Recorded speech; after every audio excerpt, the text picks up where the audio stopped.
At bat in the second inning, a growing number of us can now expect to live close to or past 100 years, so 50 has become midlife. Today, instead of approaching midlife with the obligations of work and family, baby boomers are looking to a second half they pretty much design as they wish. For many of them, the results don't look much like what their parents and grandparents called retirement. Whether because of layoffs or because they're weary of their jobs, many are considering new possibilities for their post-50 years, and that includes starting a business of their own. Many of these business endeavors combine their passions and talents into a revenue-producing career. This marriage fits their goals in ways a salaried job rarely could. Some work full-time, but some work part of a day, week, month, or year. Many are pursuing work similar to what they did when employed, while others are staking out entirely new careers.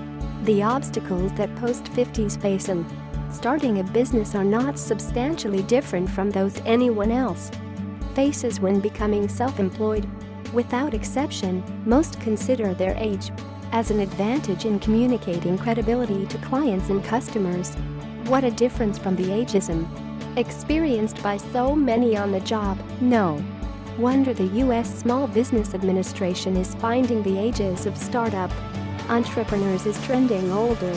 I know of a friend who, after a 30-year career as a journalist, found his work shifting from working on articles to working with administrators. The bureaucratic and political hassles that came with the job of editor of a consumer magazine were no longer what he wanted. Figuring there was a good chance he'd live to 90 or beyond, he started thinking about what he wanted to do with the next third of his life. Luckily, he'd developed a passion for pottery in his 40s, and the more he did it, the more he liked it. So when offered a chance to retire early at 63, he jumped at the chance to turn his hobby into a second career. His biggest challenge was to find ways to market his work, and he found doing studio sales several times a year worked for him. He and his wife purchased a 20-acre home in Virginia and remodeled a 4-stall barn into a studio workshop and living quarters. 3 years later, between the studio sales, galleries that carry his work, annual crafts shows, his website, and some great publicity, his business is growing well. Best of all, he loves what he does and envisions doing it until they carry him out. He sees no reason for not having another 30-year career after his first.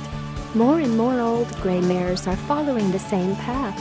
So if you're nearing or are 50, you are coming up to bat in the second inning of your life. Why not hit it out of the park?